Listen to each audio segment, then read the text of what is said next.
I'm not going to say too much. Do you have you already your emails about what our young man's doing here? If you have, all I'm going to say is, I said I'd make it short and sweet tonight. Yeah. Please welcome Ben Emlyn-Jones now doing his talk. Thank you very much. Thank you. I'll say one thing. We've got this young man here doing next month. Right. Welcome everyone. Thank you very much. Thank you very much for being here. Can you see I'm not in the way of that? Thanks to all of you for coming here this evening. Really much appreciate that. It's actually exactly a year ago from when I was here last. If you remember me talking about the 75th anniversary of the Roswell incident, it's now the 76th anniversary. This Saturday is just World Disclosure Day. Yeah, my name is Ben Emlyn-Jones, and this, if you want to know more about me, you just have to put in HPANWO into Google or a search engine of your choice, and you will see me. Yep, I am. That stands for Hospital Porters Against the New World Order, and yeah, and this. That was me. Sorry, it's a bit small. That's me there, the porter in Buddha. I was a hospital porter for 23 years, and I was actually dismissed in a rather strange situation that was. I don't have time to tell you about that really in great detail, but it has a lot of similarities to the subject I'm going to talk about this evening. A lot of similarities indeed, which I think may be one of the reasons why I became so fascinated by this particular topic, the topic of Helen Duncan. I've just got a few. I try to do these things without notes, but I will go into. I do have a few little notes I need to look up from time to time.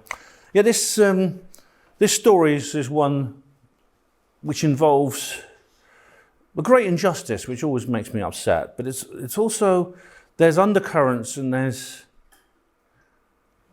some kind of subtext to everything you're going to black currents. Yeah. I prefer the undercurrents and subtexts to this particular case, which makes me realise there's so much more going on behind the scenes, and it delves into the area of psychic powers, the paranormal, supernatural forces, where it blends with things such as espionage and politics. It's a fascinating combination, and government cover-ups. Those subjects happen to be some of my specialities, and this is an intersection of all of them, which is another reason why I'm really keen on this case. The central figure in this particular story is this lady. Sorry, not all of you can. I'll try and move out of the way so you can see. Is this lady here? This is Helen Duncan. Now, she was born in 1897 in Callander, Perthshire, Scotland, and from the very, very youngest age, she started expressing what we would call mediumistic abilities, what she described as psychic powers. Her friends, the people who knew her, biographers write about this, about how from a very, very young age she showed signs of being different. For example, she would experience trances as a young girl, which would scare some of her school friends. And she gained the name, and the nickname was Hellish Nell. And the reason she had that nickname, it was not really to do with her particular abilities, even though Scotland in those days, the region she lived in was very religious, and some people were concerned she may have been involved with demons and things like this. It was more to do with her personality, because she was very, very fiery and quite bad-tempered, and which is another thing. So she could fly off the handle very, very easily. She did, and I'll describe some of those situations actually this evening. But her abilities were also very useful, and she did win the respect of her community. Because, for example, some of what she did was what in the modern age is known as remote viewing. For example, you may have heard the term remote viewing, and which is basically where it's extrasensory perception of a different place and time and things like this. And she actually saved somebody's life that way. A man was out, he went out one day and it was very, very cold, snowing very hard, as it sometimes does in Scotland in winter. And he got lost and he got trapped, and he was covered with snow and would have frozen to death. They sent out a search party to look for him, and Helen, who was about 5 years old at the time, went with them. And she guided them to where he was before he froze to death and saved his life. She also describes how she would... Someone would help her with her schoolwork. Strangely enough, spirits would help her with her schoolwork. She would have like a little school book, and she wouldn't know the answer, and she'd place it underneath her chair at school. And then she'd look at it, and someone had like written in the answers, not her handwriting, things like that. Yeah, it's quite a remarkable story. Now, what happened was as she grew older. Now she always suffered from poor health. She married a man called Harry, and they had a number of children. And they both had several jobs. He was trained as a carpenter. She worked in a bleach factory, but their ill health meant they were often off sick from work, and so they faced a possibility of bringing their family up in crushing poverty. Now, she decided to make use of her abilities, and of course, what you think about the rights and wrongs of that will depend on your opinions of whether these things are real or not, and whether she was for real or not, because she's been accused of being a fake many times by many people. But she decided to use her abilities to earn a living. She earned a very reasonable living, actually. She brought her family up well. They had a good income from what she was doing, which was seances. She did seances in the. She was a speaker at spiritualist churches. She did private sittings, exactly like spiritualists do today. If she'd been born 50 years later, I don't know if she'd had the temperament to go on television. Probably not. But she would have been quite successful in doing the same thing as she did today. Now, she's actually been talked about by her supporters as one of the most powerful mediums in history. She was actually part of an elite group of mediums. She wouldn't just do clairvoyance, mental clairvoyance, like saying, I've got this gentleman coming in. Can I come to you over here? Things like that they do in spiritualist churches. I'm not knocking that. I'm quite interested in things like that. But she was a physical medium. So she could, for example, physical mediums can sometimes produce independent physical phenomena out of the ether, out of thin air. For example, raps, which is just noises like that. Sometimes mediums, you'll be with a medium and you'll hear a noise like that, just coming from nowhere. That's a rap. She used to do that. But she was part of a very elite group because she was what's known as, in physical mediumship, as a manifestation medium. There are several forms of manifestation mediums. There's transfiguration mediums who can make the faces and parts of their body look different. And this is, what happens is, some kind of substance comes out of their body called ectoplasm, which has been described as being like a white substance, semi-fluid. And it forms shapes. And sometimes it just covers the medium's face and forms another person's face. Sometimes it actually forms into full body apparitions, ghosts, in other words, that literally appear in front of everyone. But not ghosts, these are ghosts you can touch and shake their hands and speak to, and things like that. And manifestation mediums are extremely rare. I've seen a transfiguration medium at work. I don't know of any manifestation mediums that are practicing at the moment. I know this guy in Australia who says he's seen one. I've not seen one in particular. I've not seen one myself, but that's what she did. And she did, as she grew older and she grew up, she toured the country. She went from all around the church circuit, doing private sittings, doing readings and things like that. And so that's to me, that's fair enough. If she's for real, obviously, if you disagree, you may think, oh, well, she's obviously just making money out of her chicanery, sleight of hand, as magicians do. But she's not really she's just a magician who pretends not to be one. Whoops, sorry. Now, she became quite famous, something of a celebrity. Not majorly, but the media became interested in her. She did some newspaper interviews. Someone tried to write a book about her. I'll tell you a bit more about that in a minute. And several magazines did stories on Helen. One of them was an Australian magazine, and a photographer in 1928, a photographer called Harvey Metcalf took these photographs of Helen, which were published in an Australian magazine. Now, whenever you Google, if you Google her name, Helen Duncan, you'll come across these photographs, which now, if you know any skeptics, they will tell you that this is proof that Helen Duncan is a fraud.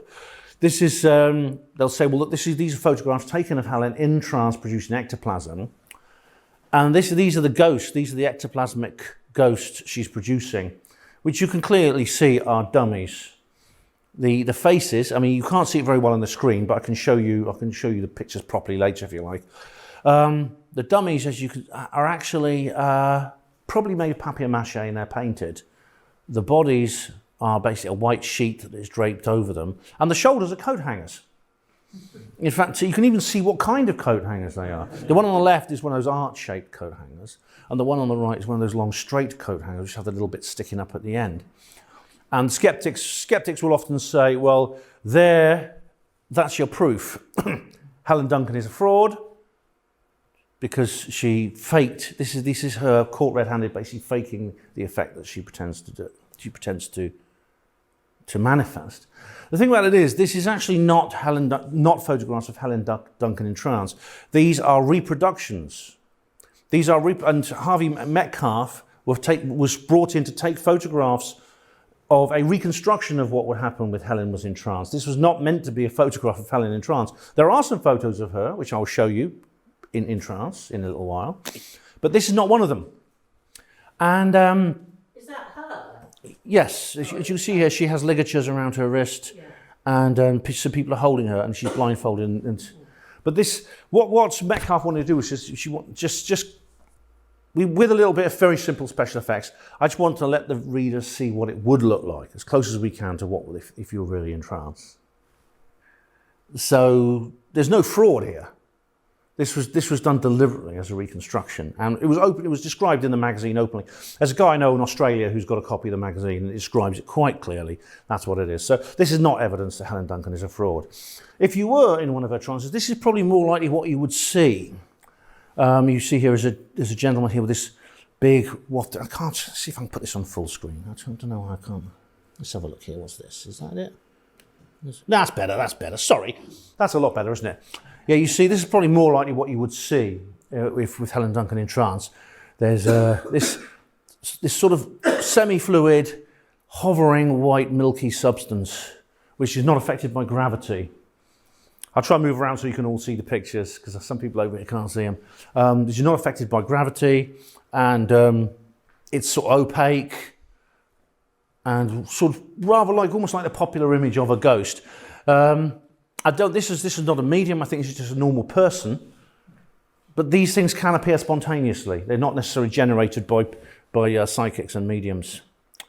So there we go. That's what it would look like. Now, Is that seen with the naked eye, by the way, before it's photographed? Sometimes, yes. I don't know specifically. Sometimes they appear in photographs when there's not. There's a guy I know who takes photographs regularly when nothing is apparent in the room, but when he shows me the photographs, there's effects like this, and he does that regularly. So we don't know in this particular example. I don't know who that person is. It's hiding the face. Just when I've got it all really working well. So let's go back to this. Right. Hang on.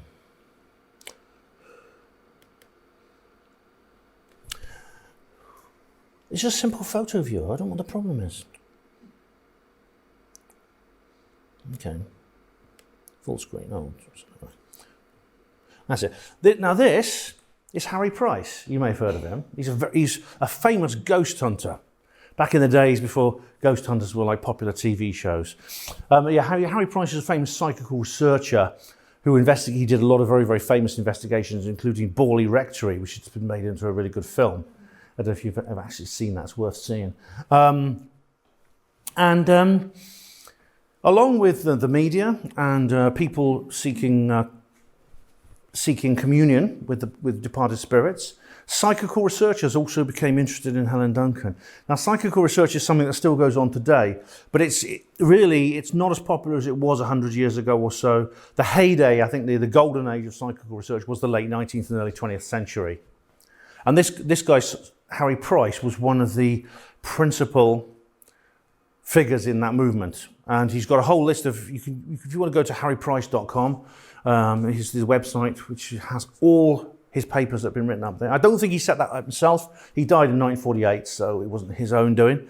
But his modern day supporters do memorialise his work. And you can find out a lot of his investigations he did. He wasn't perfect, though. He wasn't perfect, and I think in this particular case I'm going to talk about now, we have an example of he shows, I think, a lack of honesty. You see, what happened was in 1930, as I said, a lot of psychical researchers wanted to do studies on Helen Duncan because her reputation started to precede her. And so in 1930, the London Spiritualist Alliance asked her to go to do some tests. They wanted to test her in their laboratory. They have a facility in London. Today it's called the London College of Psychic Studies. I've actually been there. I saw a lecture by Anthony Peake there. And so they invited Helen to go to their laboratory. There was some kind of tendering process because there were several different organisations at the same time wanting Helen Duncan to sit for them under laboratory conditions, strictly controlled, not like in a church. It would be like everything, every step would be taken to make sure that there was fraud eliminated. So she basically had an all expenses paid trip to London. So she got on a train in Edinburgh and went all the way to London.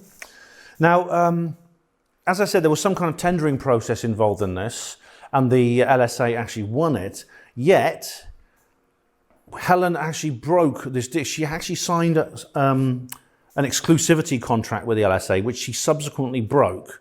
And Harry Price was instrumental in this because without telling the LSA, Harry approached Helen Duncan independently and asked her to do some sittings in his laboratory as well. And he said, when you do this, please don't tell the LSA you're doing this. We'll do this secretly. So basically, he's asking her to moonlight behind their back. And there was a lot of rivalry in those days and between different psychical researchers and different psychical research organisations. As a result, there was a lot of trouble. They all got into a lot of trouble, Harry and Helen. Harry Price was actually renting a room in the attic at the LSA. I actually wanted to go and see it when I was there, but there was no one there who could actually show it to me. But in the attic at what's today the London College of Psychic Studies, he had his own laboratory there. And she basically tiptoed up the stairs without them knowing and did some sittings for him. So she went into this laboratory, and Harry took all steps to eliminate any possibility that Helen was committing fraud. So he has a nurse called Molly McGinley. Helen had to strip naked and put on like a black boiler suit or a big long dress. I can't tell exactly which it is. And there's a lady called Molly McGinley would search her entire body in case she was hiding anything in various parts of her body, because mediums used to do that. They used to hide things in their armpits and under their breasts, in what they call the pelvic region. That's what you think it is. Makes the mind boggle, doesn't it? But they did. The fake mediums used to do all kinds of things. So she was searched from head to toe by Molly Goldney, and to make sure she wasn't hiding anything. Then she went into the laboratories tied to a chair. So she had ligatures around her wrists and ankles. And then Harry said, "Okay, we're going to put on a red light and you can go into trance." And Harry then took some photographs of Helen in trance. And these are the photographs. I see it again. I'm going to put this on full screen just so you can see this. I'll have to reset the viewer afterwards, but there you go. Oh, thank you very much, Lorna. There's the first one. So that's ectoplasm coming out of mouth? Apparently, yes. That is the second one. Amazing, eh? It's quite something. This is Harry Price's photographs taken in the laboratory in 1930. There's the third one. It does, doesn't it? Yeah, it does. She's wearing a black dress that covers her entire body down to her ankles, and she's completely naked underneath that. Her wrists and ankles are tied to the chair. She's completely immobilized. Why would he be blindfolded? Yeah, I'm not sure. Helen always wore blindfolds in her seances. Now, I'm not sure why that is. I'll have to ask, actually. There's a few people I think who might know the answer. It may well do. It may help with the trance process, and also it may help. Is that the last one? I think that's the last one. It may also be a question of protecting her from injury, because as you'll see, as I'll describe, mediums, physical mediums and manifestation mediums in particular, can suffer harm if accidents occur during their performances. So these are the photographs taken by Harry Price. Now, it wasn't, things didn't go all that well. Helen and Harry never really got on. At one point, Harry wanted to X-ray her, and now there's several different versions of this story, because the skeptics will say that Harry asked to X-ray Helen to make sure she wasn't hiding anything in her stomach, which seems kind of superfluous, really, but that's what he wanted to do, just to be sure.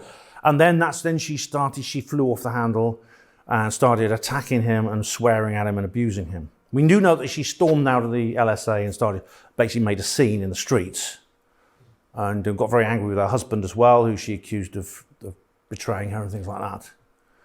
Now that's the skeptic. That's the skeptic version of this.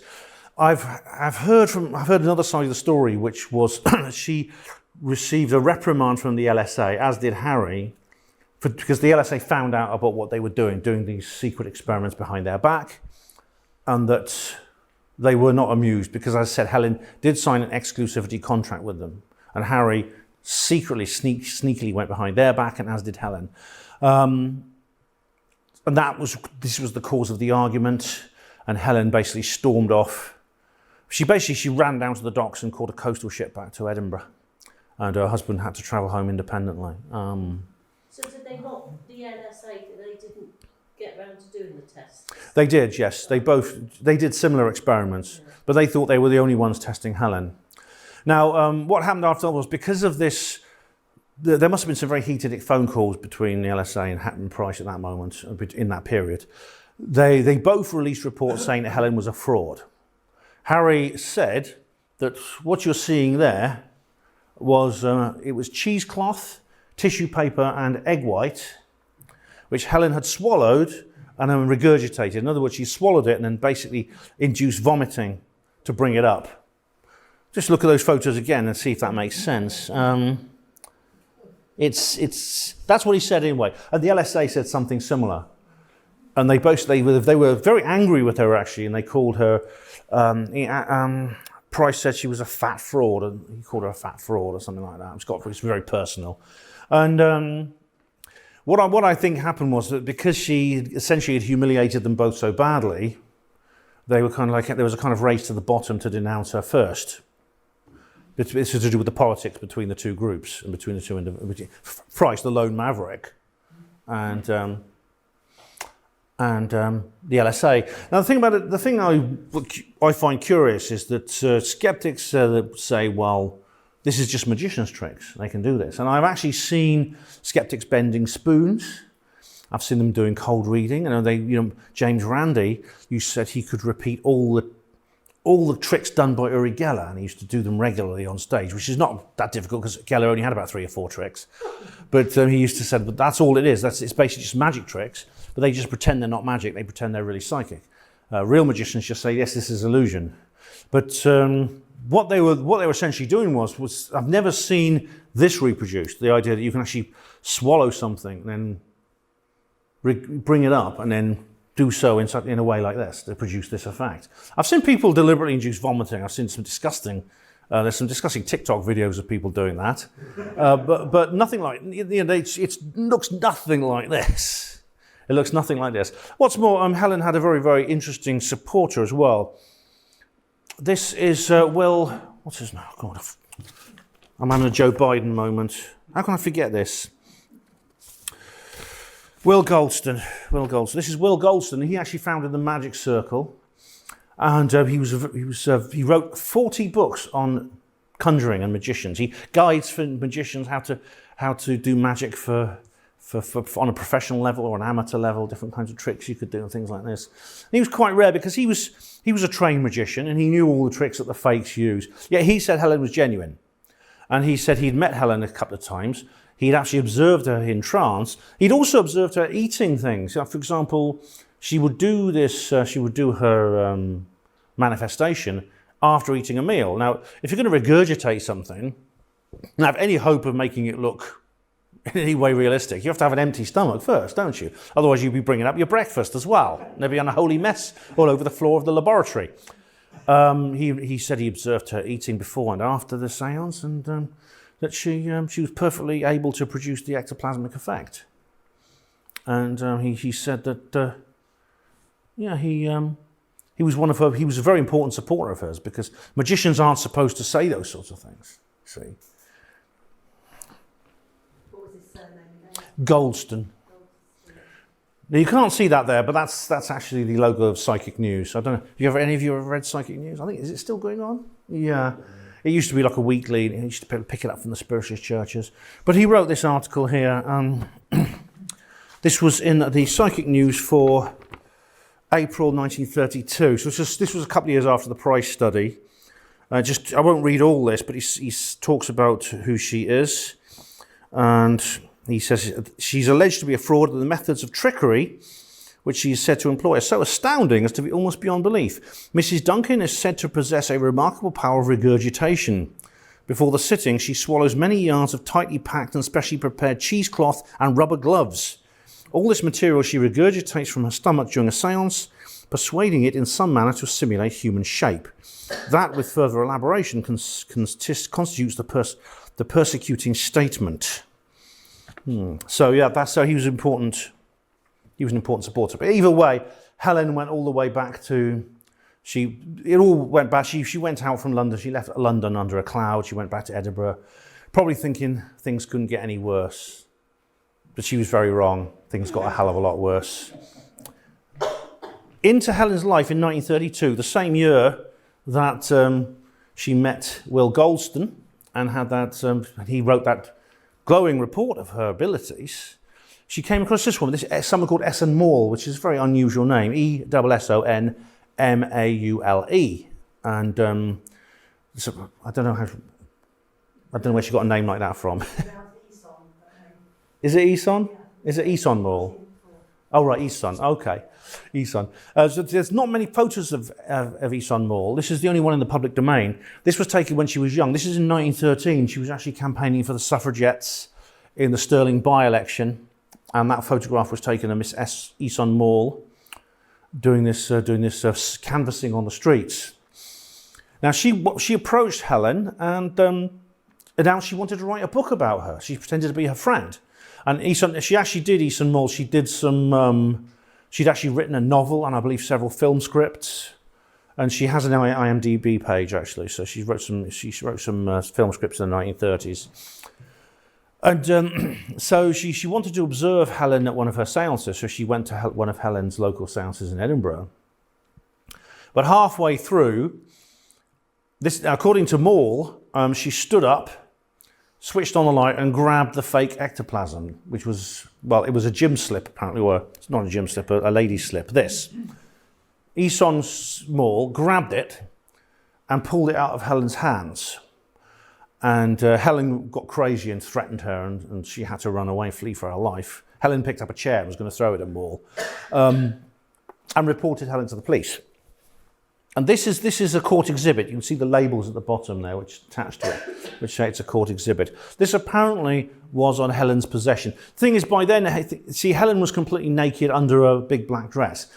Funny enough, that what happened to her in Price's laboratory gave her ideas for future practices, because from then on she actually she was so determined to prove she was real. She actually, off her completely her own initiative, she decided to go through the same tests, the same precautions before the séance that had been inflicted on her in Price's laboratory.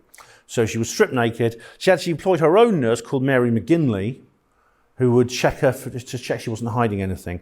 And you might think, well, if she's employed by her, she's going to be a collaborator anyway. But no, because she would actually do this in front of the female members of the audience. She would invite the ladies to watch while this was being done. So she's putting herself through a huge indignity to prove she was real.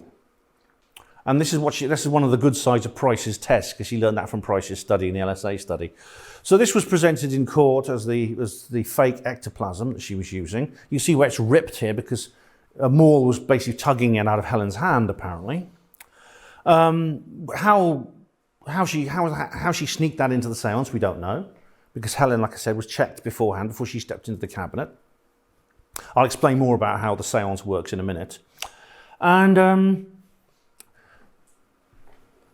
Helen, unfortunately, was found. She was actually convicted under the Vagrancy Act. She received an 8-shilling fine as a result of that. And she swore never to work with Maul again. And now, so Helen unfortunately did have a criminal record at that point. Now, I personally doubt that that was actually the fake ectoplasm, if there was any fake ectoplasm, simply because if it's a slip, and Maul claimed that Helen was actually wearing it under the dress, well, it's clearly, you can tell by its dimensions. There's no scale on this, but you can tell it's probably a size 12 to 14 slip, and Helen is like 20 stone. It would be wider. I reckon it'd be a wider slip than that. But anyway, you can't really tell for certain. There's no scale on there. Now, Helen carried on practicing through that time, and eventually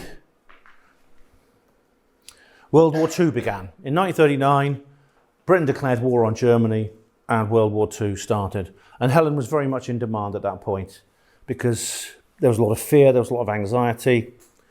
And we look back at World War II as an historical event, but it was very different to be in the middle of it and not know how it was going to end. And people were dying. By the end of the war, 300,000 British servicemen were killed. I think 60,000 were killed in the Blitz. And she was touring the country regularly, doing sittings with grief-stricken families, performing in various churches. And I should say a little bit about the procedure for doing a séance now. As I explained, Helen went to an awful lot of effort. She went to extraordinary lengths to find out exactly, to prove herself right, to find out exactly how much people would believe her. She wanted people to believe her. She wanted the audience to accept that she was real. And she was willing to put herself through a lot to do that, as I explained. She employed a nurse to publicly to search her in front of audience members. She would wear the big black dress with nothing else on. And then the idea being that she's now demonstrating to the audience that she's honest. She would then step into what's called the cabinet. Now, the cabinet is a cubicle with curtains around it. You may still see them at some seances. They're not normal furniture for a spiritualist church, but you do still see them occasionally. And then all the lights would then be switched off. And sometimes there would be a small light left on. Helen actually specified a single 24-watt red bulb, and it would have to be a red bulb. And sometimes her spirit guides would even request that the bulb be covered with a handkerchief or something to reduce its light even further. Now, skeptics will say that's because she wants to hide things, props, wires, chiffon, trumpets, and other things. But according to believers in spiritualism, this is because bright light could harm the medium and harm the spirits, or will harm the medium specifically when she is exuding ectoplasm.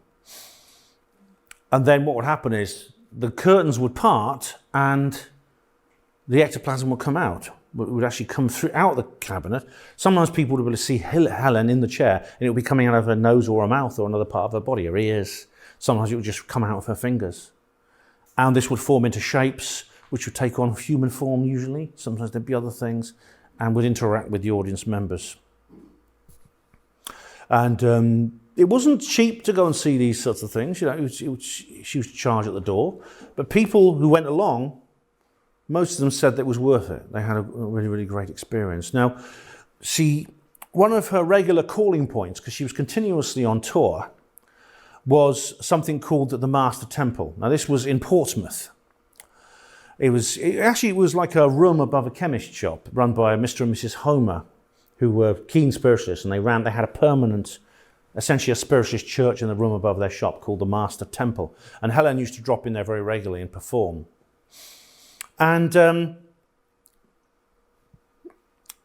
search, just one sec, I've got that. Yeah, that's it. Now, everything was absolutely fine. She would drop in there every few months and do performance. But then one day she did a performance, it was actually on the 25th of February, 1941, she turned up at the Master Temple, and her spirit guides appeared. She had two spirits who would come out regularly. These weren't actually for the sake of the audience or the sitters. They were essentially spirits who acted as a kind of master of ceremonies. They would appear first, and they would introduce the other spirits who were coming through. One of them was a guy called Albert. Now, he was an old man from Australia. He died in the late 19th century. Another was a young girl called Peggy. And on this particular occasion, on that particular evening, Albert came forward, and he didn't introduce a spirit. He said something really quite remarkable. He said in his strong Australian accent, he says, I'm sorry to inform everybody that a British battleship has just been sunk. I have 1,400 of her officers and men with me now, newly arrived in the spirit world. What? Everyone was shocked. What's going on? They'd not heard anything in the news about a ship being sunk. Now, fatefully, one of the people in the audience was a man called Brigadier Roy Firebrace. Now, he was head of Army Intelligence for Scotland. Secondly, he was a very, very keen spiritualist and psychical researcher. He was a member of the Society for Psychical Research and several other organisations. He was also interested in the occult. He knew Aleister Crowley. And so he said, well, God, what's going on here? Now, he thought, I better just check this out. So he went and he got on the secure line to the Admiralty, and he said, this is Brigadier Firebrace here in Scotland. You can, because it was a secure line, so they could share confidential information. Is a ship just been sunk? And they said, no, all our ships are fine. And so he went home relieved, thinking, oh God, it's all right. It was just nothing. It's probably just the spirits rambling or something like that. Then he got a call back. He got a call about a couple of hours later. Brigadier, could you come back to the office, please? I need to talk to you again on the secure line. And they said, yes. They said, we've lost a ship. We've lost HMS Hood. She was in a battle with Prince Eugen in the North Sea off Scapa Flow in the Orkneys and was sunk. And Firebrace said, how many have any of her complement been lost? It's 1,400. 1,412 to be precise, we've lost. And he was like, oh my God, how did she know? How did they know? And it's like, a man in his position would understand this. Not only was he was an intelligence officer and he had an open mind when it comes to spiritualism. What he realised was that information about the war was being given out by Helen Duncan. Inadvertently, she was in trance. She wasn't doing this deliberately. Through the testimony of the dead. Bypassing the normal information channels. Now, you probably all consume espionage fiction at some point where you hear the phrase, the cliche, we had to kill him because he knew too much. What do you do when you can't silence someone, even by killing them?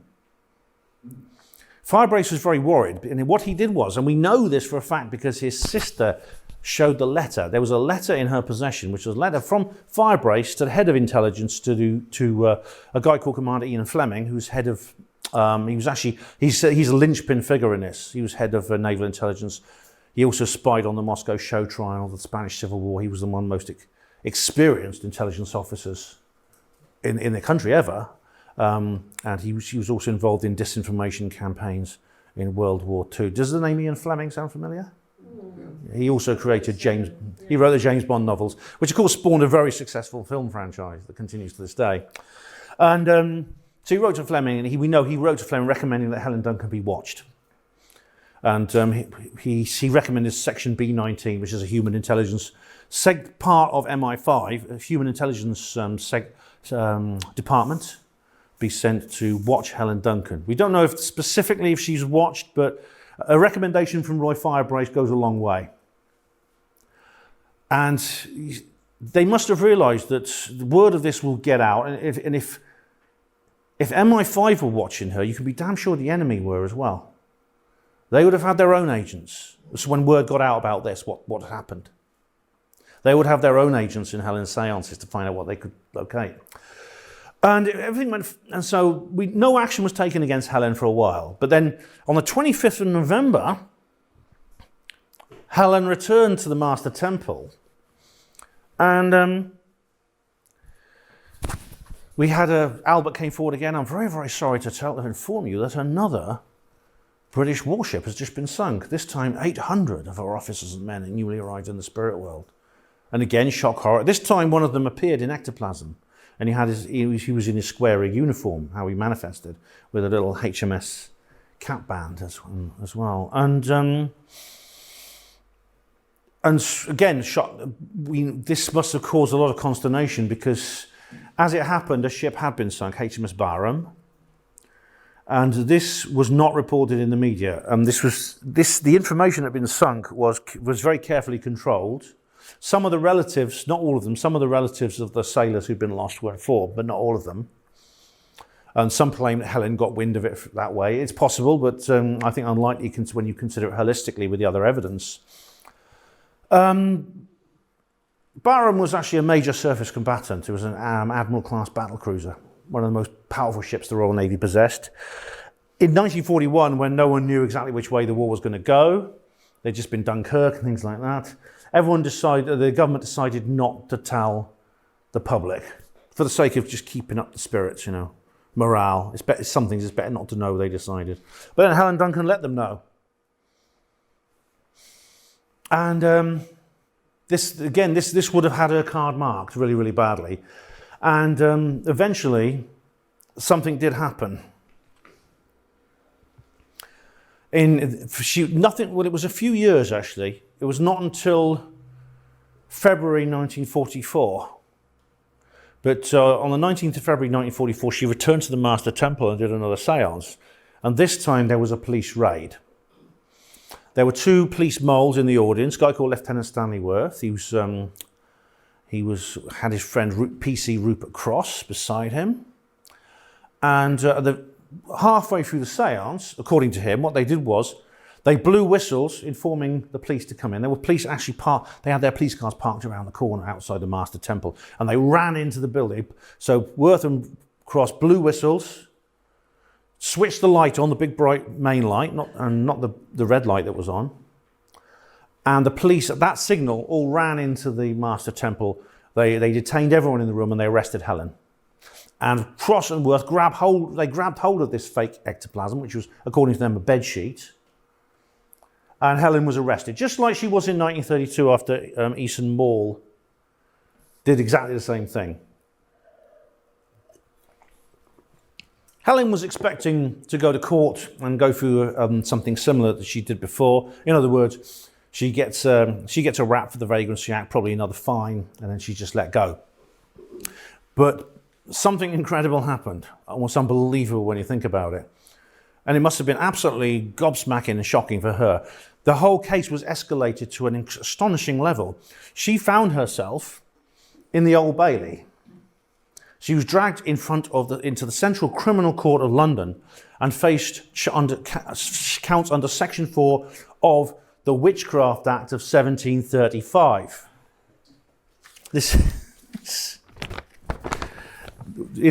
whereby ignorant persons are frequently deluded and defrauded, be it further enacted by the authority aforesaid, that any person shall, from or after said 24th day of June of this year of our Lord 1735, more than 200 years ago, pretend to exercise or use any kind of witchcraft, sorcery, enchantment, or conjuration, or undertake to tell fortunes, or pretend from his or her skill or knowledge in any occult or crafty science.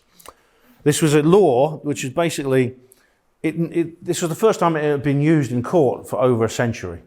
It was literally an old statute that was dusted off. It was an old statute that had not been repealed simply because they couldn't be bothered to get enough MPs together to repeal it. Yet they literally took it out of the cover, they dusted it off, and they slapped Helen with this very, very... It was actually much more serious than the Vagrancy Act. If she was found guilty, she could face a maximum of 9 months in prison. And here we have this Helen and her husband, Harry, walking to the Old Bailey. This became a major media story, actually. And this is a photograph from the newspapers. You can see her walking there towards the courtroom, looking very confused and upset over what's happened. Yeah, this is nothing in her experience that had prepared her for this. And she must have been thinking, why? Why is this happening? Why on earth is this happening? So yeah, this is... That's the situation she was in. And so she found herself in the dock in court number 4 at the Old Bailey. This actually is court number 4 at the Old Bailey. Now, we're seeing it pretty much as Helen would have, because the bench in front there is the dock. On the left, you see the jury benches. There's the judges ahead of you at the far end. And then in the pit at the bottom, you'll have like the barristers and the clerks and other people. And so what happened? What was all this about? Well, it's important to look at the personnel involved in this, because now the Crown chose to prosecute Helen, John Cyril Maud KC. Now he has a reputation of being an excellent barrister, but he was also involved. He was actually, I think he was head of Section B19 at MI5. He was head of this human intelligence organisation. So which means it's almost, if, for example, back in 41, the order had been given to watch Helen Duncan, he would be the guy probably organising it, along with Fleming. He and Fleming would probably be the people organising it. As head of Section B19, he would be leading whatever team was watching her. So it feels like, so it looks to me, if I had a suspicious mind, which I do occasionally, I would say that the government basically got John Cyril Maud to monitor Helen Duncan in one of his jobs, to monitor her at her seances, and then switch hats to put her in jail on another occasion. And funnily enough, Maud actually was involved in another case in court number 1, and much of the time, quite often he was absent from court number 4, and his assistant Henry Elam actually conducted the prosecution. Maud actually was defending a man. It's very interesting. It's a very interesting little aside. Maud was defending a guy in court number 1 who'd been accused of murder in Portsmouth, and the chief prosecution witness was Chief Constable Arthur West, who's head of the Portsmouth Police.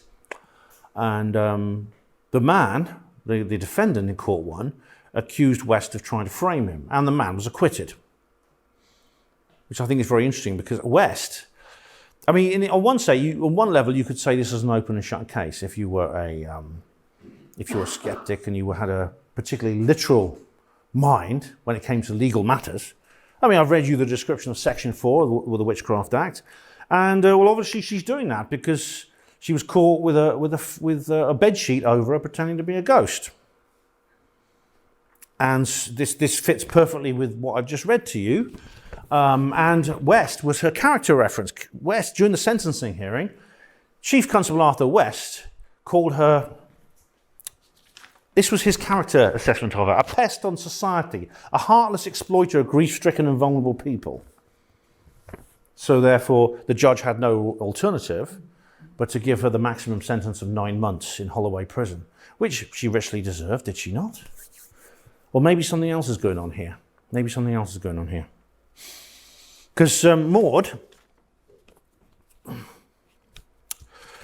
was the prosecutor. The judge was the Recorder of London. He was called Gerald Dodson. Now he also had connections to intelligence and to the Royal Navy. He was a former Royal Navy officer involved in naval charities. He was very sentimental when it came to things like the Navy. And he was the most senior judge in the Old Bailey. The Recorder of London is like the top judge. So they got one of their best bariters and the top London judge to prosecute Helen Duncan. As Arthur Crossley said, who was one of Helen's biographers, it seems like a huge sledgehammer to crack a tiny little nut. Now,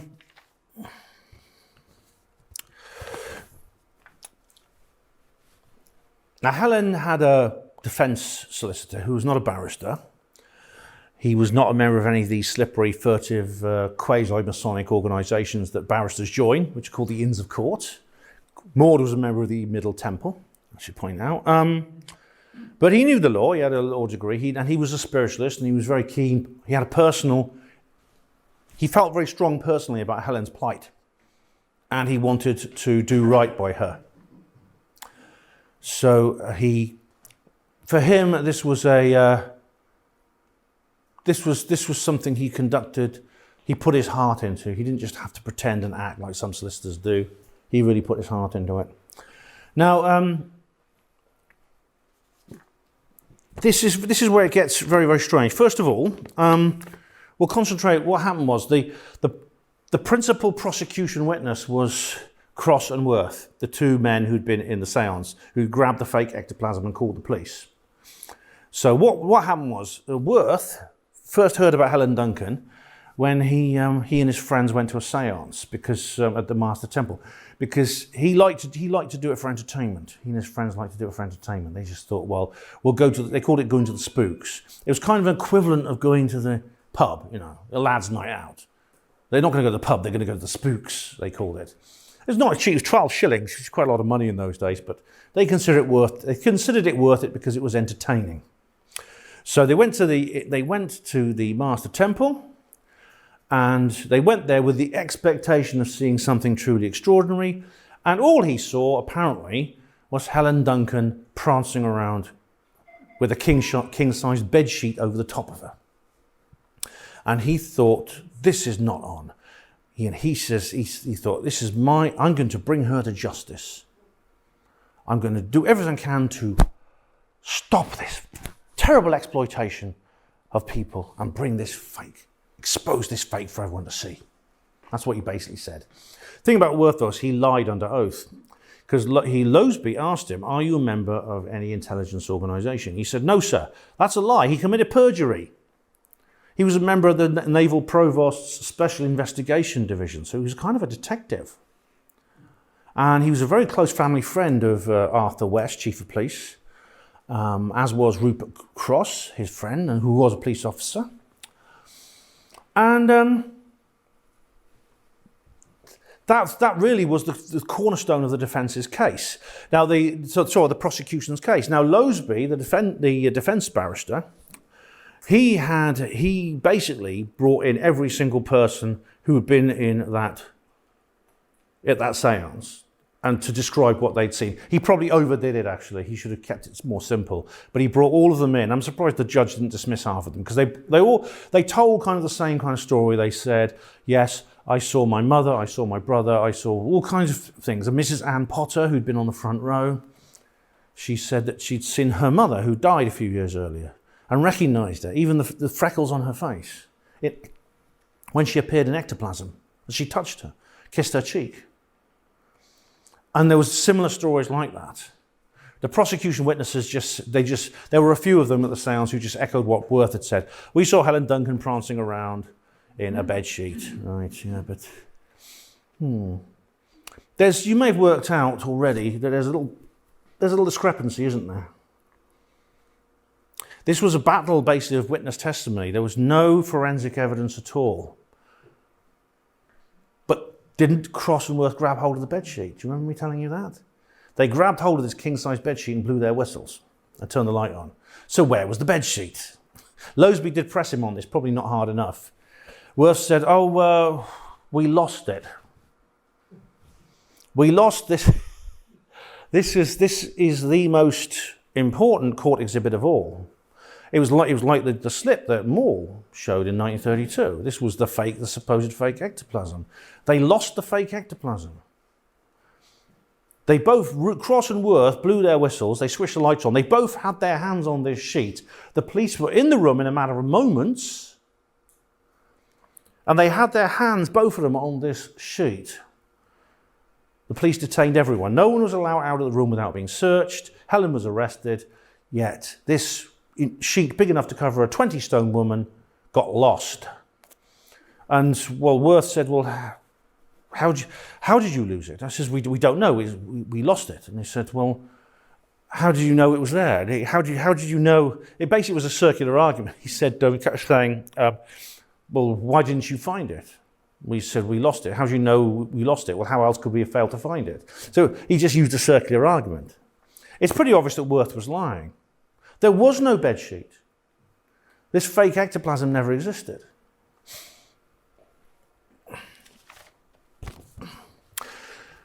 There was lots of other suspicious elements to this as well. For example, after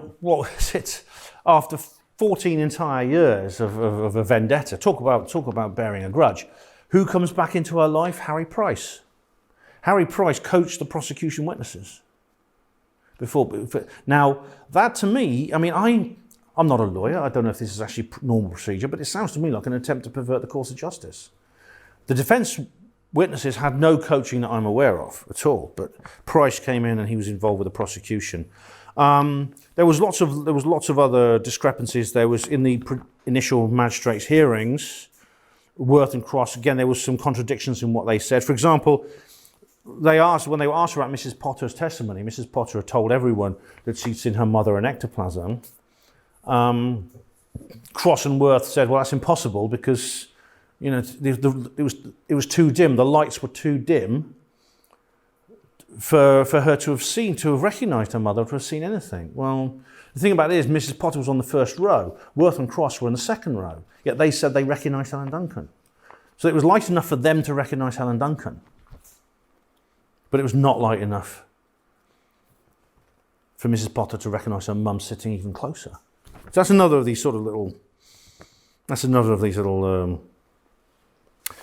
rather strange discrepancies. Now, another weird thing was that there was a Mr. Spencer came forward who said that he had had a bet with somebody in Oxford, of all places, where I come from.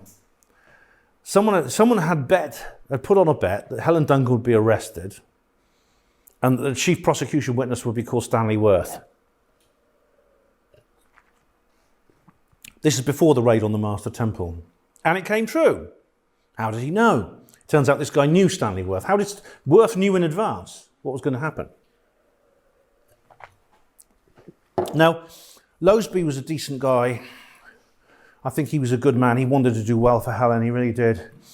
But he made some fatal mistakes. He didn't push these points hard enough because he had a plan. This is where we come on to the most interesting part of the story. He had a plan. The plan was he was going to wait for the next part of the trial after this battle of the witness testimonies. And then, you won't believe this, he was going to get Helen Duncan to perform a séance in court to prove she was real. I know, that's what the judge said. He said, if Mrs. Duncan is a materialisation medium, then there is a spirit world near her at this moment, and a guide right here, possibly waiting for an opportunity to help her. Let us call him. Yes, here, in the Central Criminal Court of London. Why not? She requires a curtained-off partition and a red light, nothing more. This is the acid test to which she should be willing to subject herself to.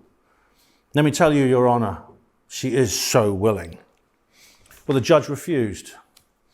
This was a big problem because Lowsby kind of gambled everything on this. Now, Lowsby appealed and he said, this is really vitally important. I mean, there may well have been some really discussion of legal literalness where he said something like, spiritualism is not on trial, Mr. Lowsby, Mrs. Duncan is, or something like that. But he did appeal, and it became pretty clear that if Helen succeeded in performing a séance in court, the prosecution would then be on the back foot because they would then have to explain, if she's capable of doing this for real, why would she need to fake it? You see what I mean? I think there'd be much bigger implications for that, which I'll come on to at the end. But I do think that that's what would have happened. Now, what happened was the judge, after Lowsby appealed, the judge agreed to poll the jury. And so he gave the jury, asked them to vote on whether they wanted to see this séance in court. The jury said no. What, WTF? I mean, what? The jury elected not to. I mean, I find that extraordinary. I mean, if you were on that jury, would you really vote no? Would you really, just for your own curiosity, wouldn't you want to see that? But they said no. So that was the end of it. And that was the end of it, unfortunately.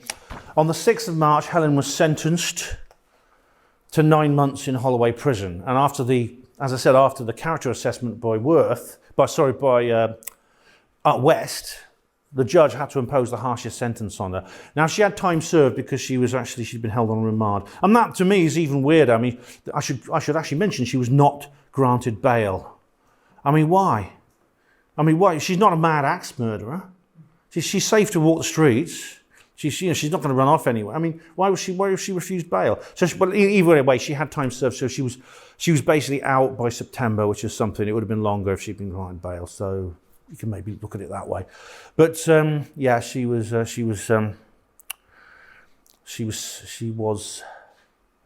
locked away in jail for 9 months. Well, it was 6 months because of her remand. In June, she actually tried to appeal her hearing and appeal her sentence, and couldn't. She tried to get a hearing with the House of Lords even, and it didn't work. Now, on the 6th of June, 1944, what happened? Operation Overlord. There was a mass amphibious landing at Normandy in France. D-Day. That's what history would come to call it. And the D-Day was, the preparations for D-Day were extraordinary. The amount of work that went into it, the amount of secrecy, the number of people who had to know. If you think about it, I mean, like, there was a lot of training that went into it. There was even Tyneham, you know Tyneham? It's not far from here, I believe. Village. It was commandeered, basically. I think it's a museum now. You can go and visit it. But it was commandeered for this, the entire village. Like Imber on Salisbury Plain, it was turned into a military reservation. And in fact, there was an accident in November 43 where one of the landing boats sunk. You know the infantry landing boats with the ramps at the front? You've seen them in the movies. One of those sunk, not far from here off the coast, and 150 men died. And I think that may have been what caused Helen to be arrested in February 44, because they were floating around in the spirit world. They could have popped up any time in one of Helen's seances and started talking about D-Day, because there was a huge disinformation campaign. Fleming was involved in that. There's actually a book about it. It's very interesting. They were even planting fake documents on dead bodies to be found by the enemy, saying that, you know, the Allies were going to invade through Italy, things like that. They were going to march upwards through the Alps and stuff like that. And just as a feint to draw the Germans' fire away from Normandy. Just one word would have blown it all. Maybe it's a good, in a way, it's a good thing they jailed her, because if that kangaroo court had failed, what would have happened? Well, wouldn't Albert come out for somebody else then? It's possible. As far as we know, there was no one else we know being watched at that time. But there was no other mediums we know of as powerful as Helen. Albert was the problem. Yeah, but he could only manifest through Helen, as far as we know. Oh. But I'm concerned they would have arranged an accident for her or something, you know. Now, this case, it manifests on so many levels, because it's where this, as I said, you have this intersection with the paranormal and the government cover-ups and things like that. But it's actually nothing new. I mean, there's nothing essentially new about this case. That there is the Master Temple, by the way. It's above that. What's now last year it was an estate agents. It used to be the 301 Jewellers. It was actually a jeweller shop. It's at 301 Copner Road, Portsmouth. And I've actually filmed in there. The people who live there very kindly allowed me to film around in where the Master Temple was, which is their lounge now. And if I've got time, I'll show you the film later. I've got it's just a little short 5-minute video. But the 301 Jewellers has gone, and it's now an estate agent. But that's the actual location. If you want to read more, that's actually the court documents published by the Old Bailey, The Trial of Mrs. Duncan. And this book here, Helen Duncan, The Mystery Show Trial by Robert Hartley, I very much recommend. I think this is a very, very important book.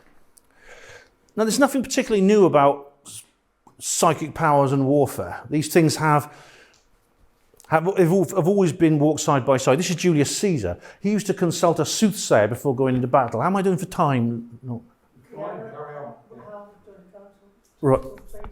Right, yeah, okay. Won't be much longer.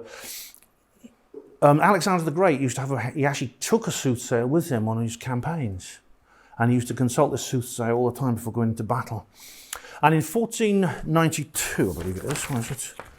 Yes, in 1429, the King of France put a 14-year-old girl in command of his army, Jeanne Roumet, a little girl from a village in France called Arc. And Joan of Arc. She gave under her command, the French army gave the English a whopping at the Siege of Orleans. Unfortunately, the English captured her and burned her at the stake, but the legend of Joan of Arc lives on. And the reason the king did this was because he believed she was receiving divine messages from God. And this carried on through, as I said, World War II. The Nazis had Sylvia Ortiz, the medium. They had a very open mind when it came to things like that. They had Heinrich Himmler of the SS.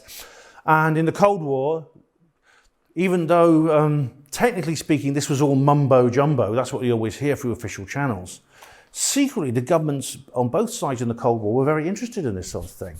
And they had what they called remote viewing, psychic spies. There's a good film called Third Eye Spies. It's worth seeing. I think you can get it on YouTube. Uri Geller was involved in that. He spied for Mossad and the CIA. There's another guy called Ingo Swann who wrote a book called Penetration I very much recommend. So there's nothing really particularly new about this, in a sense. There's always been this supernatural element to the military, to politics, and to conflict. This is a newspaper article here. Jailed as a witch, branded as a spy. This is from 1994 on the 50th anniversary there. That's from the Daily, one of the red tops, I think. And this is Helen in later life. This was after the witchcraft trial when she was released from prison. When she was released in September 1944, she went back to practicing as a medium. But I think a lot of her spirit was broken, I think, in her experience. She was very bitter, she was angry, she was resentful that she'd been subjected to this miscarriage of justice. She was especially angry that she'd not been allowed to perform in court, which she knew would have cleared her name. But she carried on practicing. The Witchcraft Act of 1735 was repealed in 1951. Contrary to popular belief, Helen was not the last person prosecuted under the Witchcraft Act. Someone else was, but there was no imprisonment as a result. Helen was the last person to be imprisoned under that act. It was replaced in 1951 by the Fraudulent Mediums Act, which itself was repealed in 2008, and there's been no replacement. By that time, spiritualism was officially recognised as a religion and therefore was protected under right to freedom to worship. Skeptics these days, I think they regretted the passing of these laws and they'd like to stamp it all out by force. And in fact, some of them have actually said that to me. They said if they could, they'd outlaw it. But they now use existing consumer legislation to try and what they say, fight the fakers, to quote James Randi.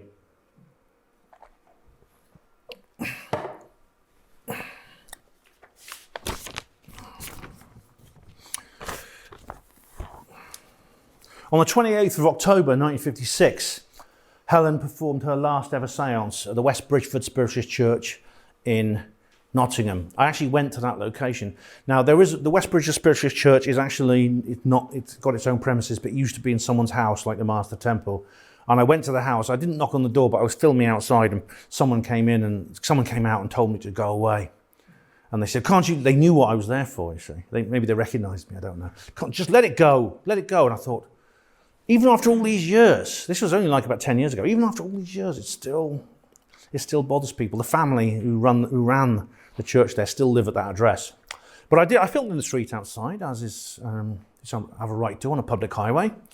And I did a brief commentary on what happened. And Helen actually, there was another police raid at that particular, her final seance was loaded with the same drama that many others in her life did. The police raided again. Again, it was the switching on the lights, things like that. Now, Helen suffered serious injury during this raid. She actually suffered second-degree burns to her chest and neck.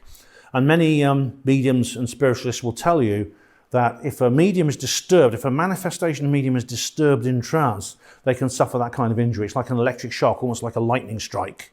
And it's caused by the ectoplasm being disturbed when it's outside the body. It's like some of the body's energy is outside of your body, and it has to rush back in again, and that causes heat, friction, and burns.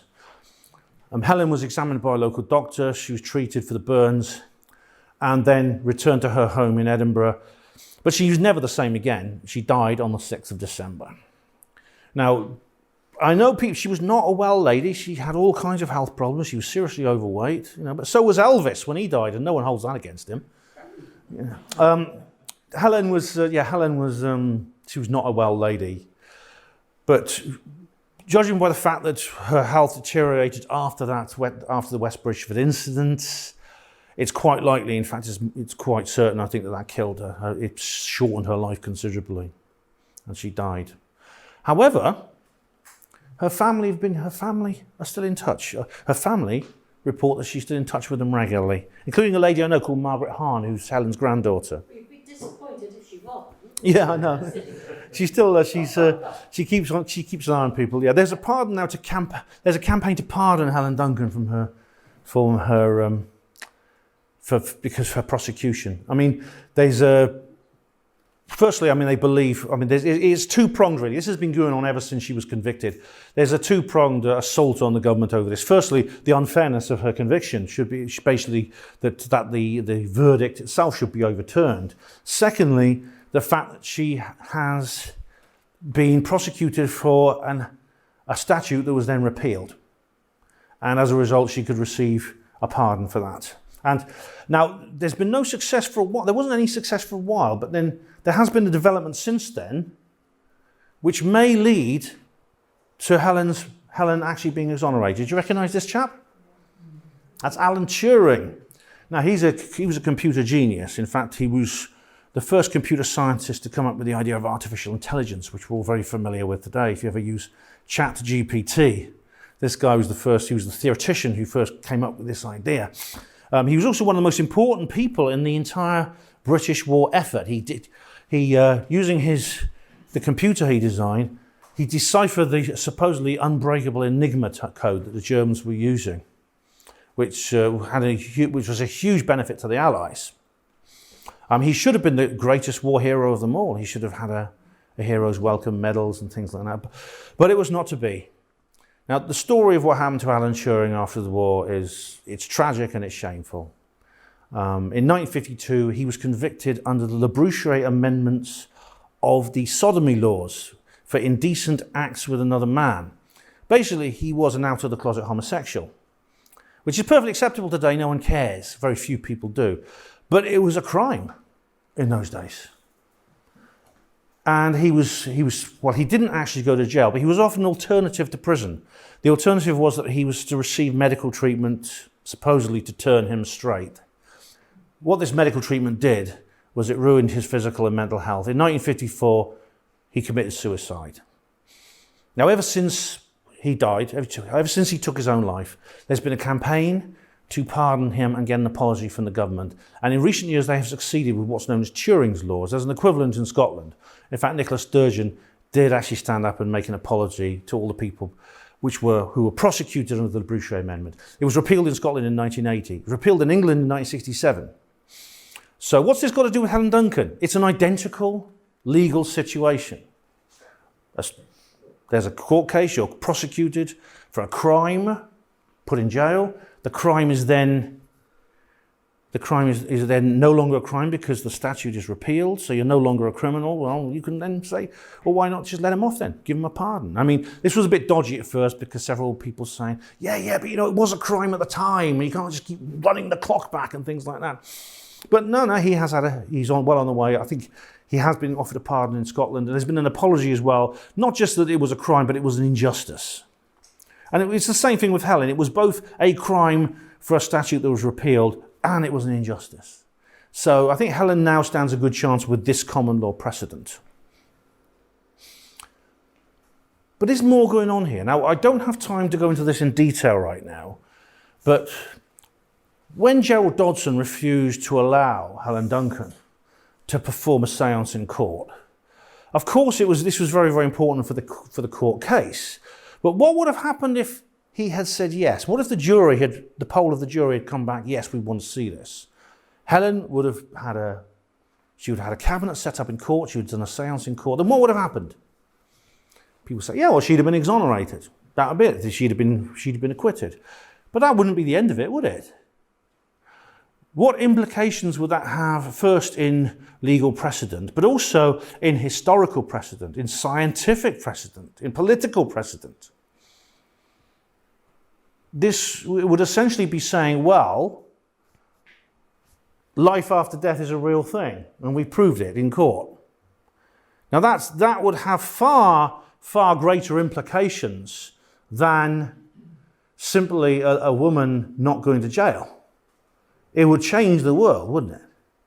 Now, last time I was here, 1 year ago today, I told you about some of the reasons why I think governments are keeping the existence of the fact that extraterrestrial life is engaging with us, keep secret. Maybe there's a similar situation with the afterlife. Maybe they're keeping that secret for a similar reason. Every single new discovery, every single new product that comes off the production lines, there are teams of psychologists working at organisations like the Tavistock Institute, the Stanford Research Organisation, that assess it to find out what effect is this going to have on the public? How are they going to respond to this? Will it be good? Will it be bad? You may be familiar with the Brookings Institute report from 1959 about extraterrestrial life, where they recommended that it wouldn't be a good idea to shout this sort of thing from the rooftops because of the effect it would have on the culture, on the psychology. I think they literally see themselves as the sheepdogs of a human herd. It's a very contemptuous attitude they have for us. But maybe this is one of the things they're keeping secret from us. The fact that when you die, well, firstly, it's not a case of having to, because we generally have two choices in this world. You can buy an off-the-shelf religion where you have a priest or a mullah or a rabbi, and he holds, and you see the divine through the eyes of that particular religion. Or you can say, well, there is no religion at all. There's no God. There's no spirituality. Everything's material. Your brain is a machine and your consciousness is a product of that machine. When that machine switches off at the end of your life, you disappear forever. You really only have a choice of those two things, don't you? But what if it turned out that neither were true? What effect would that have? Now, how many of you have seen this, The Discovery? I'm really curious. Have any of you seen this? It's on Netflix, but you can get it in other places as well. Now, this is a film. Do go and watch it if you get the chance. This is a film. Stars Robert Redford as this scientist who discovers proof of the afterlife, and the film discovers the legal, the social, the cultural implications of that. And one of the implications is that everyone starts committing suicide. And now, I personally don't believe that would happen in this kind of scenario, but I get the feeling this film is kind of a skeptic fantasy. I think the skeptics literally think that, if people knew there was an afterlife, it would reduce the value of the life we're living now. I never quite understood why that is, but they're convinced it would be. In fact, Richard Dawkins even said as much. He said, I think there is a nobility in believing that this is the only life you get and that's the end of it. I think if we believe there's an afterlife, it's kind of like any number multiplied by infinity, which is zero, which means that the value of this life is zero, is nothing. Now, I don't agree with him at all, but I think that's what a lot of skeptics think. I think some of them, maybe Randy was one of them, get involved in skepticism and debunking, not because they don't believe in the afterlife, but because they're terrified of what would happen if everyone else did. That's something I don't have time to go into that in detail with you now, but it's something maybe I'll prepare for another talk in the future. Yeah, sorry to leave you on that cliffhanger, ladies and gents, but there you go. Now then, if you're interested in the kind of things I talk about here, I have these books here. Roswell Rising, A Novel of Disclosure, and there's the two sequels. They're £10 each. Come over here, I'll sign them for you. Be worth a lot more than that in a few years, I'll tell you guys. And what we'll do, I think, Lorna, we're going to take a break and then... Yeah, well, do you want to have questions and answers now? Yes. Yeah, sure. Yeah, sure. So we won't have a break, we'll just do that now. Okay. Anyone questions and comments, anybody? Neil? Yeah. Couple of things. You mentioned the Orkneys. Yes. To do with the ships. Don't ever say the Orkneys. Oh, sorry, Orkney. Because I live there and they hate it being called the I know. Orkneys. It's like calling Hawaii Hawaii's. Yeah. Orkney is actually a county. So it is a group of islands off the coast of Scotland, but it's the county of Orkney or the Orkney Islands. I met John Hill once. If you ever call it the Orkneys, they're throttling.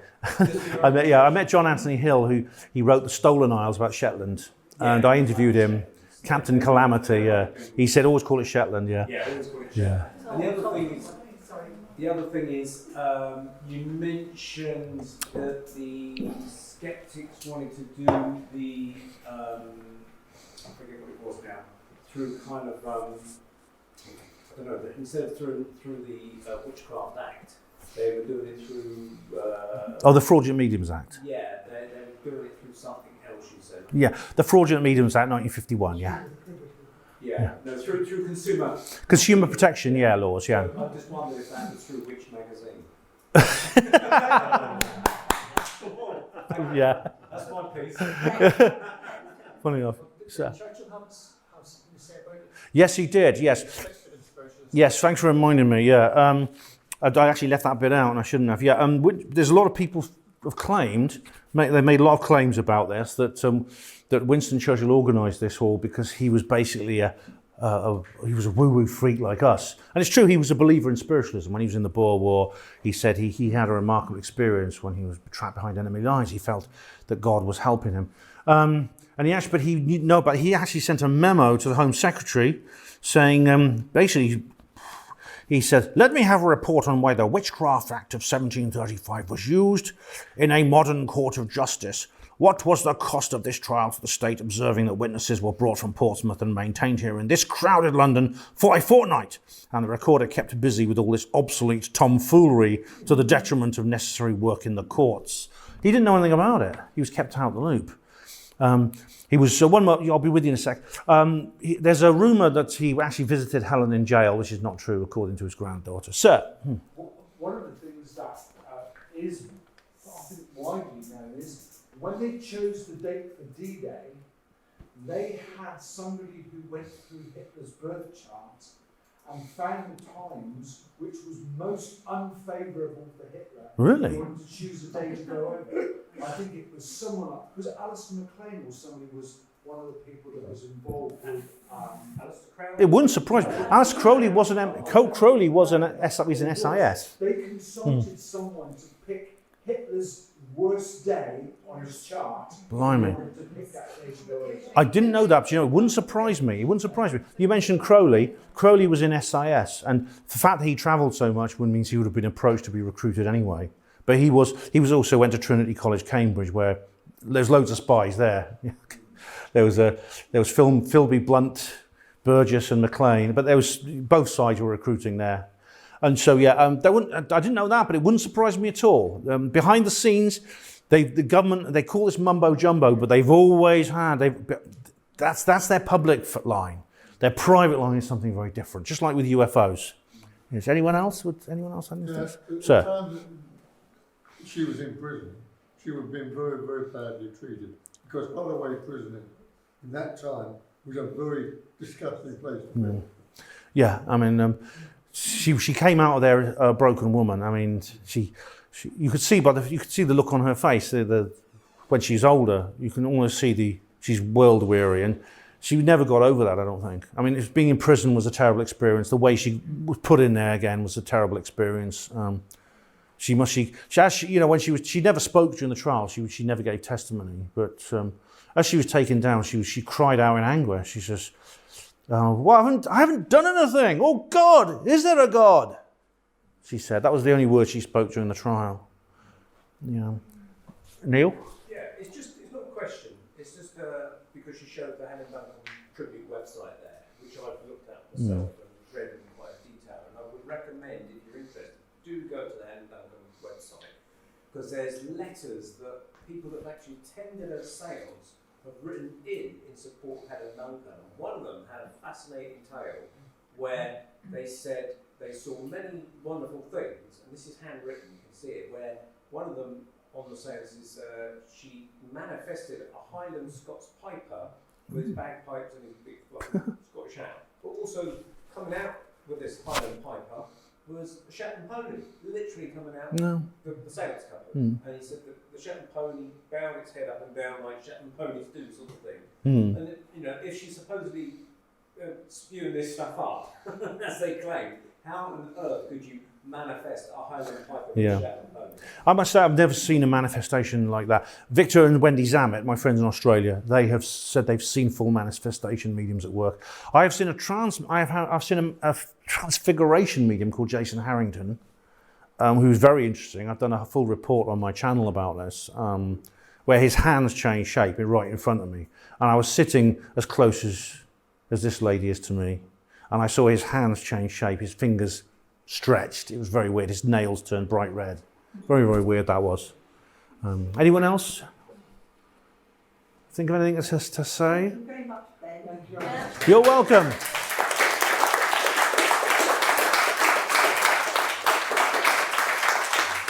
Thanks for having me. Let me know if you want me to come back anytime. I love this group. You guys are great. Thank you.